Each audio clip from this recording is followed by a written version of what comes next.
Hello everyone, how are you doing? This is MD Tech here with another quick tutorial. In today's tutorial, I'm going to show you guys how to set up or turn on call forwarding when you are busy and unable to answer the phone on your Samsung Galaxy smartphone. So this should hopefully be a pretty straightforward process here, guys. And without further ado, let's go ahead and jump right into it. So all you have to do is swipe up on your home screen and you want to select the phone app and then select the three-dotted icon at the top right and go down and select the settings button. And now underneath General, you want to select the Calls button. And underneath Call Settings, select Call Forwarding.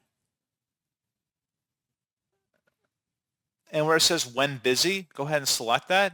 And type in the number you want calls to be directed to when you are busy and unable to answer the phone. And that's pretty much all you have to do. So pretty straightforward process on that, guys. And as always, thank you for watching. I do hope that I was able to help you out. And I do look forward to catching you all in the next tutorial. Goodbye.